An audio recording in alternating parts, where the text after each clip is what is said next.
Are you having a hard time finding great investment properties? Unfortunately, the best deals are rarely found locally. Successful investing begins with the right properties in the right markets. Norada Real Estate provides everything you need to invest in the best deals across the United States. Our simple, proven system will help you create real wealth and passive monthly cash flow. Learn how to find the best deals by downloading your free copy of The Ultimate Guide to Passive Real Estate Investing at noradarealestate.com. That's Norada realestate.com. You are listening to the Wealth Formula Podcast with Buck Joffrey. Get ready to change your life. Welcome, everybody. This is Buck Joffrey with the Wealth Formula Podcast. And I want to start out today, as I always do, drawing your attention to wealthformula.com. This is the home site for Wealth Formula Podcast, where you get a bunch of resources. You're only getting about 50% of the information that is available when you tune into this podcast. So if you like what you're listening to, go to wealthformula.com. There is an abundance of downloadable educational material to go check out, including my best-selling book, 7 Secrets of Eternal Wealth, which is available on Amazon. You can buy it there, or you can simply go to wealthformula.com and download it as a PDF. By the way, you don't even have to go to your computer if you don't get to a computer very often, but you have a cell phone in your hand and you can text. Just type 44222 and type Wealth Formula, one word. Don't let the autocorrect screw you up, and you will get that book emailed to you. So again, that's 44222 Wealth Formula. Wealthformula.com also provides the opportunity for you to get a free copy of George Newberry's book, Burn Zones. It is the book that every real estate investor must read. George is also the CEO and the founder and the president of American Homeowner Preservation, one of our fine sponsors that actually what they do is pretty neat. What they do is they buy houses in bulk from banks with failing mortgages, and they buy them for pennies on the dollar, and then they take them, and then instead of kicking everybody out of their houses and selling off the property, they rent them back to people, keep them in their homes. The big discounted rents, and even though they're discounted compared to what they buy them for, it's still a huge profit. And that's why he's able to give out 12% returns. I'm a big fan of this business model and of George, so check that out, ahpfunding.com.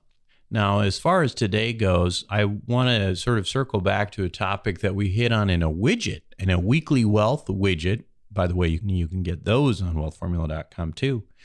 We had this weekly wealth widget a few weeks back, and it was about basic estate planning. In my view, basic, right? But obviously it wasn't that basic for some of you. You know, this is the stuff you absolutely have to know and you have to have in order to protect your family in case you die. And I was amazed at the high percentage of people who didn't already have this information. And that's downright scary. And listen, it's none of your fault. I'm not saying it is. It's just that we don't collectively have a place where we're supposed to go to get this information and make sure that we are doing the right thing. And listen, no one likes to think about dying, much less planning out what happens when you die. And hopefully you live to be 120, but what if you don't? Do you have young children? What would you do? What would they do without you? Or what would your spouse do without you? Do you have a plan? Because this is not something you can ignore. And frankly, it just doesn't go away. I was talking to my lovely PA, Kasha, who's probably listening to this right now, and she was telling me how some of her friends don't like to talk about it because they think of it as sort of bad luck. Well, gosh, that is not smart. I'll tell you, that is not smart. Folks, before wealth, and we talk about wealth on this show, and before wealth comes safety and security. It's basic Maslow's hierarchy of needs. And when safety and security are not met, you're going to have a problem climbing up that pyramid. So safety and security should be planned not only with the here and now in mind, meaning, yeah, you need a place to live, you need food and shelter and protection from the big bad wolf, but also careful consideration of the worst case scenarios in life. That's just the way it is. This is something that we talk about in my businesses all the time.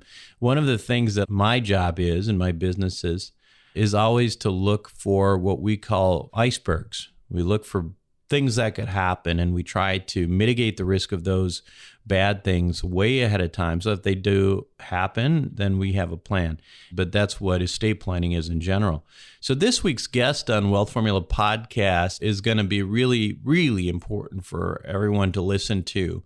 We're lucky to have him. He happens to be my attorney for estate planning and asset protection, and he also happens to be one of the country's foremost experts in both estate planning and asset protection, and that is Mr. Kevin Day.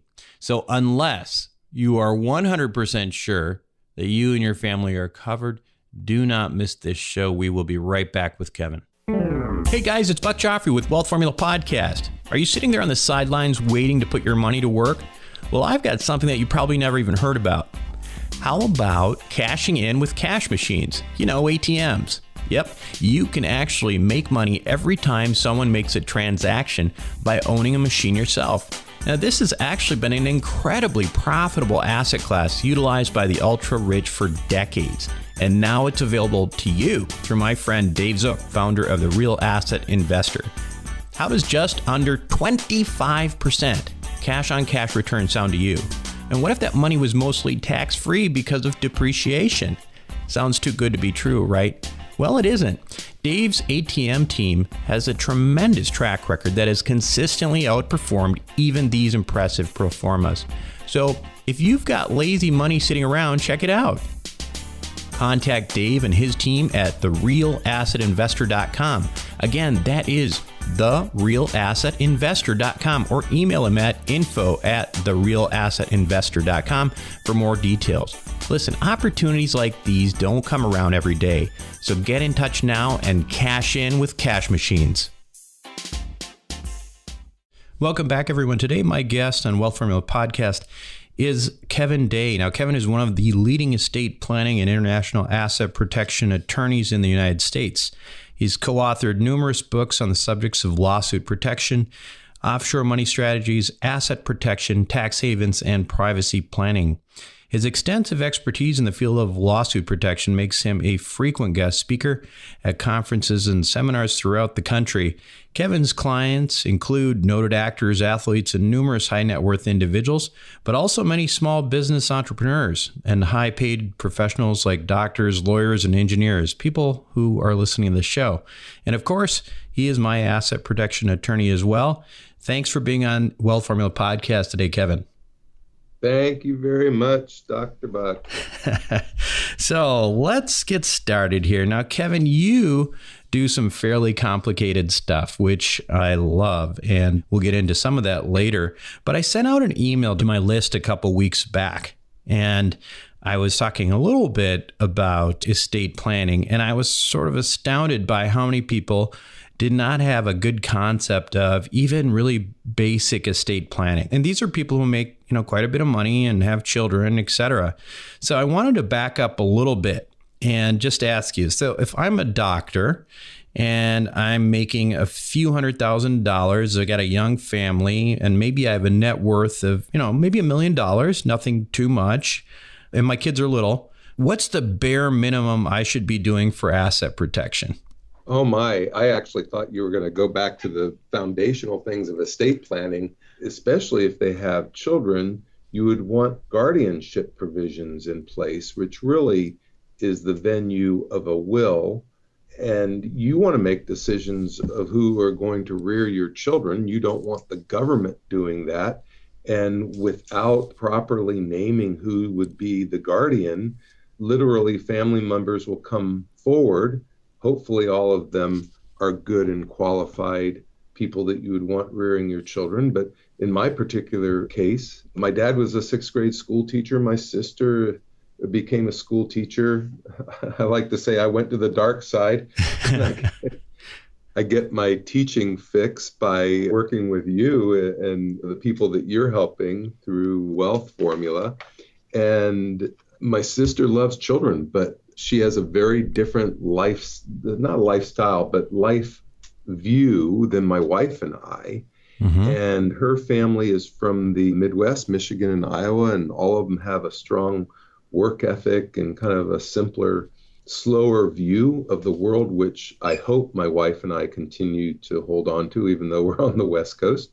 And any of her family members would be good, the court most likely is going to choose the one that has the biggest house and has some extra rooms already. Sure. And that's pragmatic. And they've got 50 other children that they're going to make decisions on that afternoon. The one that we actually chose was the sister that works at Home Depot and her husband's a handyman, because it really doesn't mean a lot about career. It's who's going to give the loving environment that's going to slow down and be surrogates for us. Sure. So really, when you have children, most people get to us in their late 30s and 40s and say, I've thought about doing a will or trust or estate plan about 5 times, and we're finally doing it.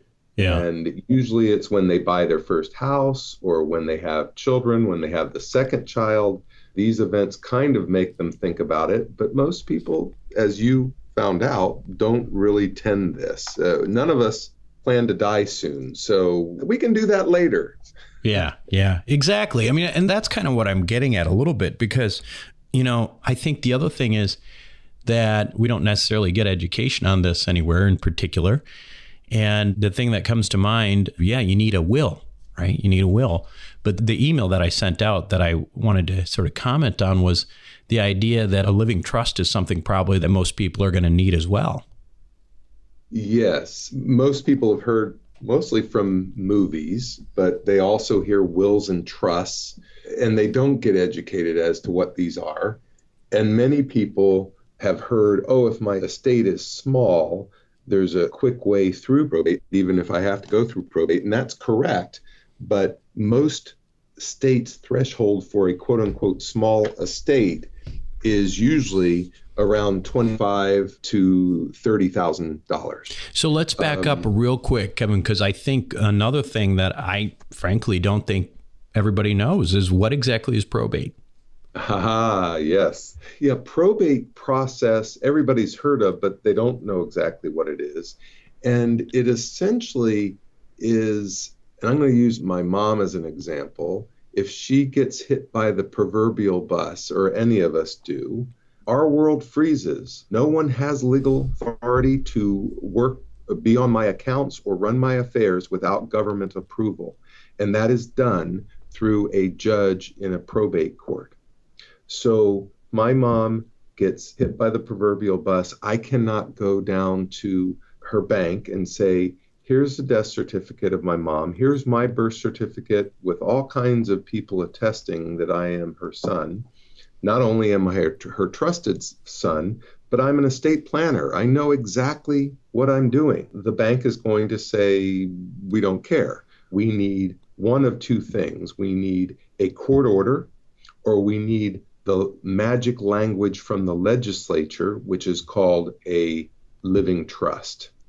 And so without any other designation, without a trust, I have to go to probate court. Okay, just to be clear here, because this is an important point, and frankly, one that I don't think I understood very well. A will in of itself doesn't keep you from probate, right? I mean, I think that's a misconception. I think a lot of people, I suspect it's because, probate pays out pretty well for some attorneys, that having a will, regardless of what you have in there, it doesn't protect you from that process, which can be pretty long, right? No, that is exactly it. And that is the exact perception of people. I have a will I did way back when, and therefore I'm not going to go to probate. No, without a probate, it just means that there's a pre-prescribed family tree, a pre-prescribed inheritance chart. If you have children, it goes to them. If you don't, then it goes up to parents. If they predecessed you, it goes to your siblings and so forth. A will, and they get it immediately. So a will is a way to either give disproportionate shares or items to particular people, but it also allows you to put conditions of inheritance, particularly with younger children, where if I got hit by the proverbial bus, I don't want a 20-year-old and an 18-year-old getting several $1 million. So a will allows it to be regulated. It's just a request to the probate court. Most likely they're going to follow that request because they're busy, but It's just a request to the court. This is the way I would like to do it. Please check it out. Yeah. So how long is probate typically? Typically, it's 2 years, even with the simplest of estates. One of the reasons is that, going back to my example with my mom, so now I know the bank won't put me on the bank accounts. So I go to court and I ask them, hey, will you put me and or my sister on? Let's say I'm going to put me on. I know what I'm doing. And they say, great. One, we want to check out that you do know what you're doing, but we want your sister and your mom's friends to come forward and say, no, Kevin is the one that she would choose to run her affairs. She thinks that he's wise, he knows financials, and he'll be fair to the beneficiaries. But people might come forward and say, no, she hated him and hadn't seen him for 10 years. Or no, she loved him dearly, but thought he was a financial idiot and wouldn't want him on the accounts. Right. So it's a very archaic process. So the judge really doesn't even look at things for about 9 months, giving people time to come forward to agree or complain about who looks like they're going to get signed up to be the new executor. So meanwhile, what's happening to those assets? Say there's an apartment building. What's going on with that apartment building? Oh, the apartment buildings, the homes, and everything else. Let's say in a regular familial relationship where, in my case, let's say my sister and I, if we were liquid, we could pay those bills and then the mortgages and so forth and run things, and managers if we had apartments and so forth. But I would have to petition the court to get reimbursed. And even if you're well off, if you're smart, if you've been taking Buck Joffrey's advice, your money's deployed. Right. Your money's deployed. I have people of great wealth. We've got an $80 million estate. Well, it's all in real estate and this, that, and the other business partnerships. We only have $150,000 of liquid assets. I need that for myself. I can't use that. So you couldn't pull the cash flow from the asset off to pay it? No, I have no authority yet. Wow. So the assets, basically you've got cash flow that's building up, but it can't be used to pay the mortgage. Well, it can, but I can't. So this is the rub. You had mentioned that you knew that probate was very expensive. Right. We could bring that up in just a moment. Well, we'll address it now. Most probates and many states actually provide it. Attorneys don't always get paid their normal hourly rate. Sometimes they're set by a schedule in the probate code, and it's usually around 6% of the estate. It's on a sliding scale, 6% for the first few million, 5% for the next couple of million, and 4% for millions after that. So even a small estate, let's say $500,000, some attorney is getting $25,000 to probate that, which is absolutely crazy. But that also now makes sense why so many estate planners will say, oh, you don't have a $5 million estate. All you need is a will. And it's very inexpensive. A revocable living trust might be $3,000, but a will, that's only $800 or $900. Well, essentially, it's a lost leader because they want to get, $100,000 in legal fees at the time of probate. Right. So unless your estate is only $100,000 or so, or probably even less, like $50,000, it's going to be substantially less expensive to get out ahead and get the living trust. And also in that situation, you're cutting out this entire probate time, which, if you're concerned about your heirs actually getting what you wanted to leave them and not wait 2 years, you're probably better off, again, spending that money up in front ahead of time. Absolutely. You're giving way too much money to an attorney that's going to file the same 5 forms, whether you're a $500,000 estate or a $5 million estate and so forth. The thresholds are very low. In Illinois, they're actually kind of high. They're $100,000 of all assets. That's your car, your home, fair market value, not equity. Most states are $25,000, which is a very low threshold. But so here's the rub. Not only is the attorney getting a lot of money, but if you're not liquid enough to pay, in my example, my mom's mortgages on her properties and so forth, the court will appoint a court-appointed trustee that gets paid $200 an hour to pay those bills until I get appointed as the executor or personal representative 9 months from now. Wow. So you're taking it from multiple ends there. We'll move on here, but the moral of the story I wanted to bring out to everyone here was the importance of not only having a will, but a trust. Pretty much anybody who's listening to this show in particular, you heard Kevin say, I mean, basically, if your estate is, more than $25,000 almost, it's something that you really ought to be doing, particularly if you have children. Imagine, them having to wait 2 years and losing all this money in the process to get what they're supposed to get. It's crazy. So that's the moral of the story. So a will and trust would be sort of the absolute bare minimum. Fair? Absolutely. And any of your Wealth Formula people can either call or email me directly or through you and tell me what state they're in. And I will give them the quote unquote small estate thresholds for whatever state they live in. We'll get into that in the contact information in a bit. Now let's move on to something that starts to get a little bit more sophisticated. But again, I want to start relatively basic, and that is the other major thing that you do, which is asset protection, right?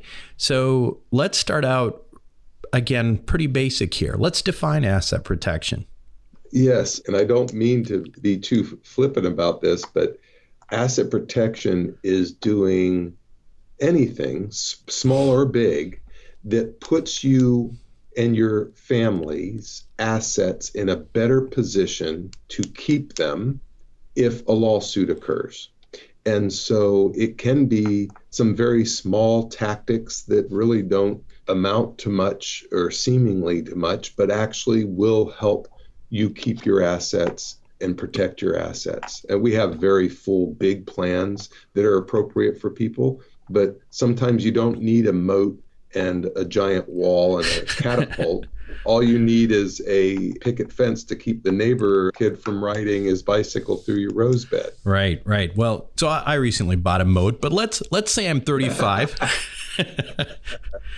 So let's say I'm 35 years old, my example, and I was just out of surgical training. I had one little kid, but all of a sudden I had a decent income. It was all W-2 income. I didn't really have any assets. And say maybe I just bought a home and that's it. Mm-hmm. Do I need much? What does somebody like that need in terms of asset protection? Just sort of big, broad, sweeping strokes. I know it can get kind of detail-y here. Yeah. Actually, the regular wisdom that everyone will have heard, and I concur with, is put eggs in different baskets. And so typically the first basket is going to be a little LLC to separate your professional world from your personal family world.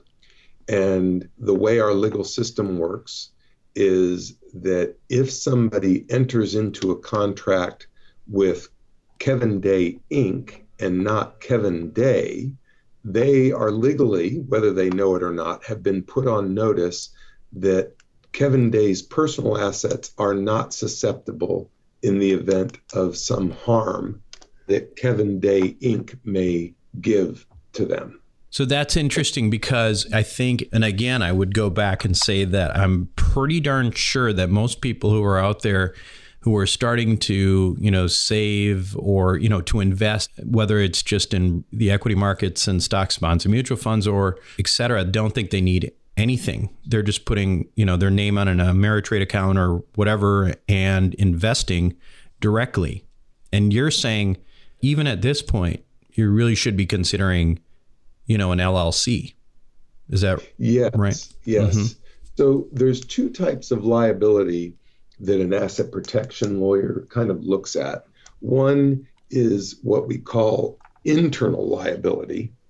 Internal liability means the service or product or equipment or real estate that is the thing of value is the thing that can also bring harm. And so that's usually why in businesses we will form an LLC or Inc. I prefer LLCs, and we'll talk about that in just a moment, because it segregates that asset from coming over into our personal world or into our other investments. The other type of liability is external liability, where it has nothing to do with the asset that's valuable, because real estate can be very valuable, but it can also be the thing that the boiler blows up or the stairwell falls down and creates a lawsuit. But a portfolio or passive investment has zero liability attached to it. But when you hit somebody in the crosswalk, they're going to ask you, what do you own and how is it held? Because we want to take it. So holding passive investments might be another one of those baskets, to put those eggs in a different basket than those things held in your personal name or in your business's names. Right. So what we're doing is we're trying to effectively, if you have your, say, stocks, bonds, whatever it is, you've got it in an LLC. So if you're getting sued personally, in theory, the LLC would protect whatever's in there.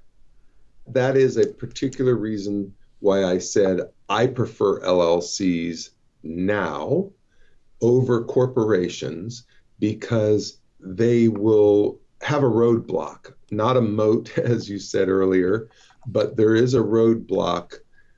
If somebody sues you personally, they're going to ask, what do you own? And if you said, I own some Microsoft stock in my own name, they're going to get the judge to issue an attachment order, which is a taking order, to take that and get it reissued into the creditor's name. If you own ABC Inc., a corporation, the sheriff or the marshal will get an attachment order from the judge that usually allows them to do one of two things. They can take the Microsoft stock out of ABC Inc. and give it to the creditor, or they can give shares of ABC Inc.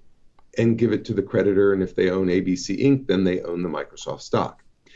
If you have Microsoft stock in an LLC or partnership, an attachment order cannot issue by law, only a charging order. And a charge is a lien.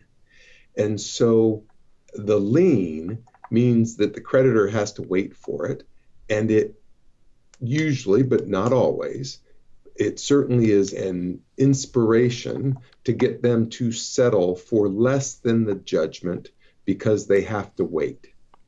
And so a charging order is very valuable in an asset protection plan. And a little LLC, depending on what state you're putting it in, may only be $900, and that's cheap insurance to segregate your growing investment portfolio from any freak car accident Right. you might have. Although the tricky thing here, and I'm trying to understand how, effectively your money would be sort of frozen in that LLC. If there was a charging order and a lien, right? Is there a way that if you had money in there that you could actually move it out without paying the creditor?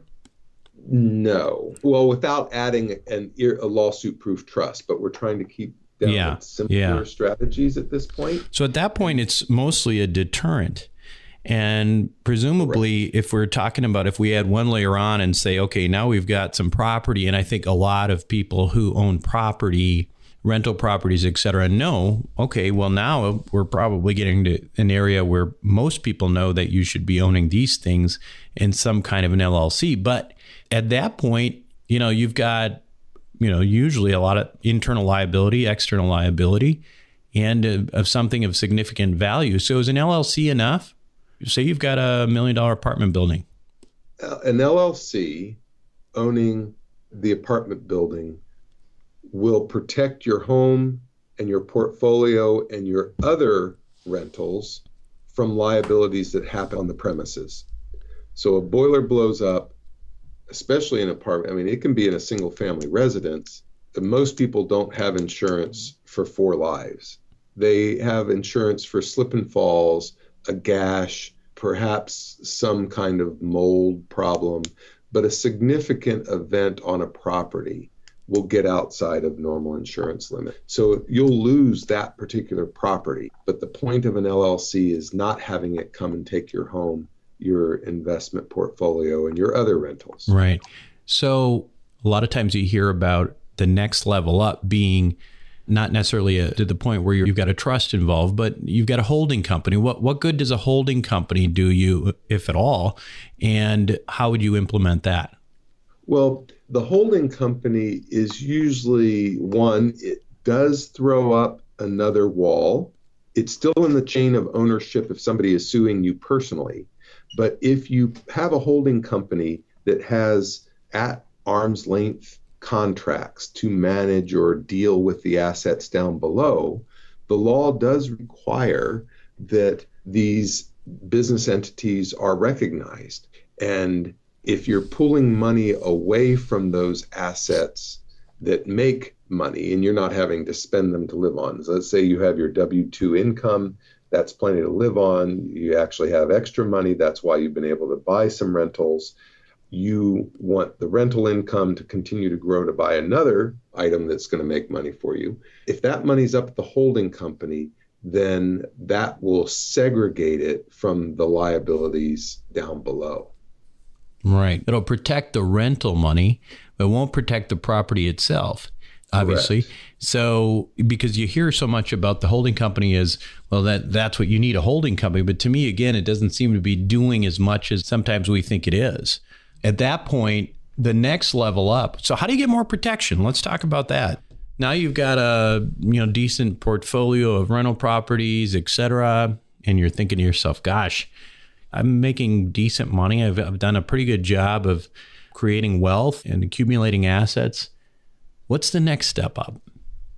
Well, we actually have two different directions that we can go now. One is in entity formation using a lawsuit-proof trust. And the other is not in entity, but in strategy, which is the equity stripping. Right. And so I know that you're familiar with both. Which route do you think? Well, let's do this, because I think probably equity stripping is probably a good place to start, because let's go back to the example where we have an LLC and there's $1 million property in there. You happen to have $250,000 of equity in that property and it's throwing off cash flow. Let's first talk about, Kevin, if you want to just sort of define what equity stripping strategy looks like, and then in practice, how that would work for that scenario. Yes. In this particular case, we're talking about a very specific equity stripping, and that is from your own estate plan on your own estate plan. So we all know that we can equity strip by going to the local bank and putting a lien, and essentially the effect is the amount that I can get with a loan is now not attachable by third parties. The problem is threefold. One, the bank never gives you 100% loans. They're going to give you an 80% loan, which means you still have 20% exposure. The next thing is you have to do something with the money. And creditors actually would prefer to have cash in portfolio rather than an active business or rental properties. They want cash. And so you're actually converting the property into something that is more desirable to the creditor. The third thing you have to worry about is making at least as much, and preferably more, but at least as much as what the bank is charging you in interest. So that's not very practical from a purely lawsuit protection point of view. It has too many moving parts. That's not the way the people that you're advising aren't making money by this strategy. So what we do is create our own equity stripping strategy. And I'll give as an example, we'll form a little Nevada or Wyoming company where we have privacy. The client's name won't be in the public record. We make it look like a hard money lender, Golden Mountain Lending or Winchester Funding, something like that. And we create the proper documentation to create real consideration. And let's presume that you did get a loan. So Union Bank is on first on the apartment building that you have. but you've done well, and it's only 50% of the equity is covered by their mortgage. So we're going to have Golden Mountain Lending have a second deed of trust on it, soaking up all the rest of the equity. So if somebody is thinking about suing and is targeting you, we've just turned an asset into a non-asset on your books. An asset is not an asset if there's no equity in it. Just for clarity, too, for people listening out there, these are real, right? I mean, there's a real lien that if somebody goes and searches, they're going to find a lien. It's not something that we've made up that, a creditor could not find. Oh, exactly. That is the legal requirement. You've always might have heard the term first in time, first in right. And it's not first in time to the legal obligation, it's first in time to the public record. So in this strategy, we will want to record the liens to this Golden Mountain Lending, because that is giving notice to the entire world that there is a prior creditor. So any creditors after that moment have to stand third or fourth in line. And it's a real lien, right? I mean, that's the other thing, is that if you are executing this properly, and this is why, by the way, you should be using Kevin when you do this and not anybody, because I think this is stuff that has to be executed properly. You have proper consideration in court at that point, right? I mean, it's a real lien. You've shown why that there's this lien against the property, correct? Correct. We have found in real litigation cases where events rather have occurred, that litigation in a few cases, they're glory stories, but they happen every year, where we know something occurred, lawyers were looking into our clients' affairs, and they never even got served because we made them look like a turnip in the public record. Right. Exactly. And so that's interesting, because when I think about the equity stripping and then put it in the context of, I think what a lot of people are talking about with holding companies, if you've got a good equity stripping strategy, is it even worthwhile to even think about the holding company, or do you just equity strip everything and there's nothing there anyway?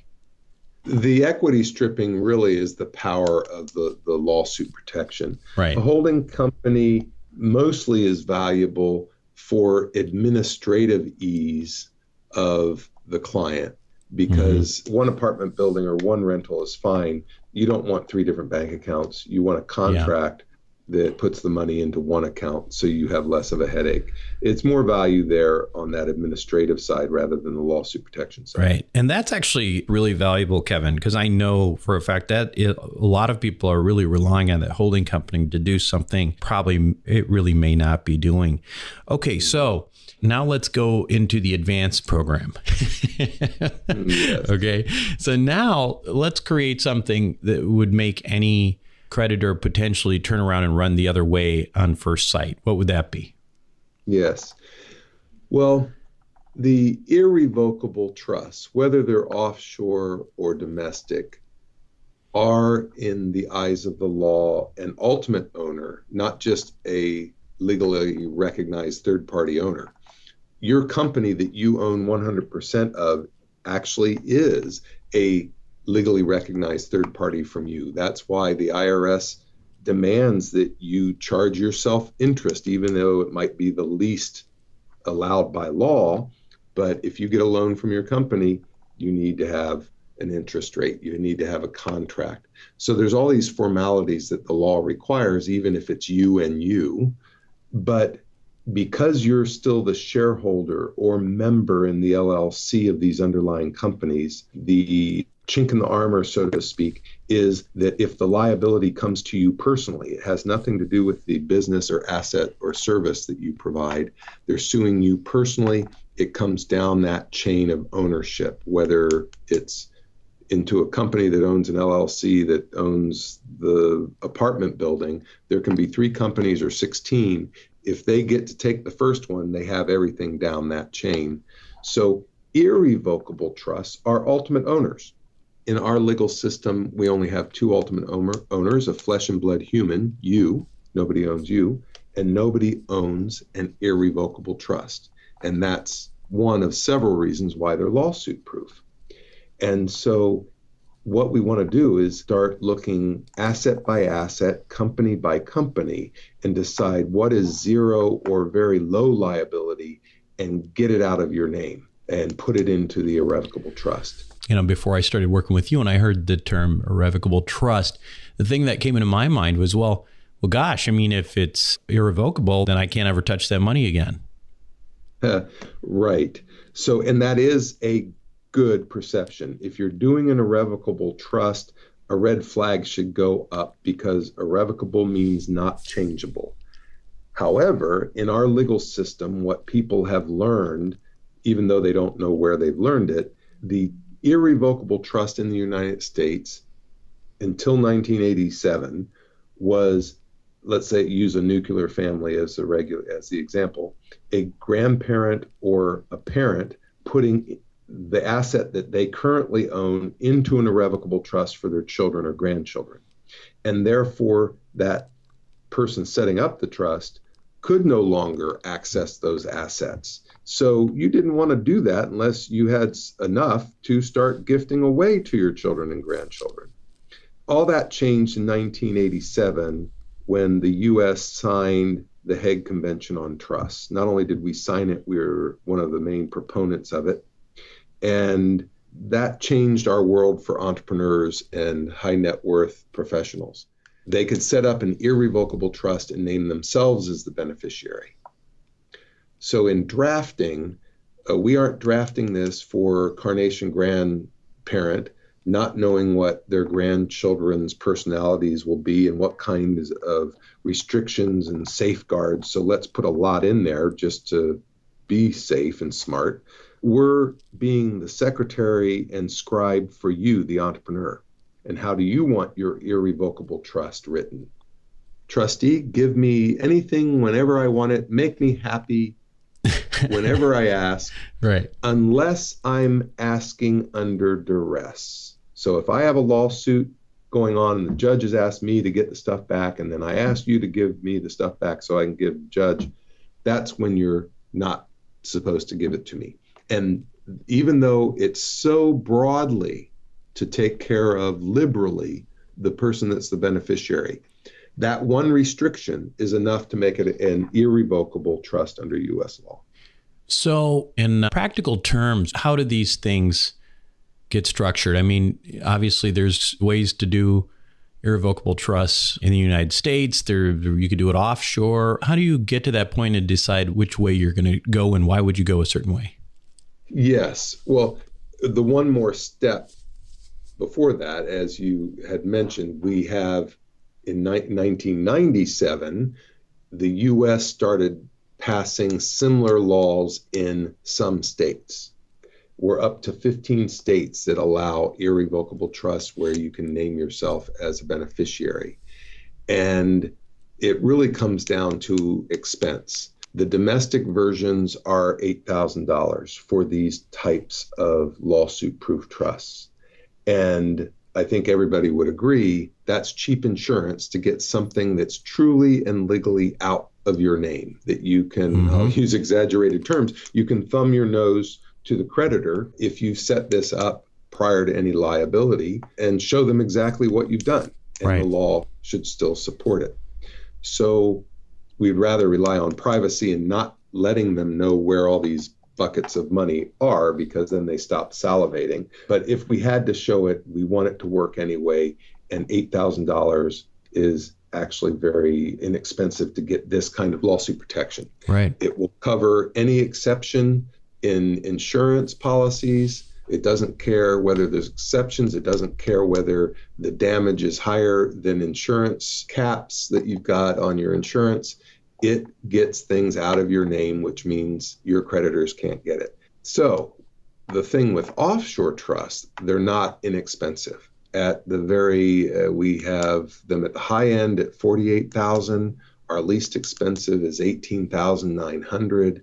Most of the ones we set up are around $27,000, $28,000. And so why would somebody want to spend that much money, and at what thresholds? Right, exactly. Yeah, because you just mentioned in terms of the domestic ones, I believe I remember you liked Alaska, right? And these you're looking at, third, a quarter, and it sounds like they're pretty robust. Yes. Instead of $28,000, you're spending $8,000. So why would someone want to go offshore when we have these completely legal? They have eroded in bankruptcy court cases, but bankruptcy court cases are the difference between Venus and Mars. The law does not bleed over or act as precedent in normal civil cases. And we've had no attack on these domestic asset protection trusts yet in any civil cases. So even if you're in a state that hasn't passed the law, we can still form a trust in North Dakota, Nevada, Alaska, and they, under the fair faith and credit between the states of the U.S. Constitution, you're allowed to set up trusts in other states, and they're still considered lawful. Yeah. So what brings you to the next level then? Because why would somebody spend this $28,000 or $25,000 or even the $18,900? Because we've seen too many very bizarre and non-logical cases occur in U.S. courts. And sometimes you even have a judge who has some wisdom that says, I am so sorry. They'll put this actually in the public record to the defendant that just lost the case. I am so sorry that we have to read the verdict this way, but because of this precedent or the way this statute is written, even though you're not the bad guy here, you still get the $2 million judgment against you. Peculiar things happen where the burglar admits to being there to burglarize your house, but when they fell through the skylight onto the glass coffee table, somehow you had a duty of care to your burglar not have a glass there, and they were lacerated a bunch, and now the homeowner that was getting robbed has to pay $3 million. We have people win cases that sued the grocery store for spilled water that she fell and landed badly and cracked a hip, and the videotape showed that it was her son's sippy cup that just spilled there and she slipped, and they win. So just bizarre things happen, and people say, okay, the U.S. law says if I set up a trust in the Isle of Man or Cook Islands or Bahamas or Mauritius, they're going to have a plaintiff to bust that trust will have to fly to that country and sue under that country's laws. It removes U.S. court jurisdiction under U.S. law. That's really powerful. And that's one of several reasons. So that's what really creates not only the actual penetrability of these things, but it also creates sort of an additional hurdle for any prosecuting attorney or anybody else who actually has to put effort into this to try to make some money. Yes. Well, they're not a barrister there in the Isle of Man. Right. So they're out of a job. Got it. In order to try to penetrate this, you have to find your own barrister in the Isle of Man, right? Is that fair? And then to try to fight this in the Isle of Man.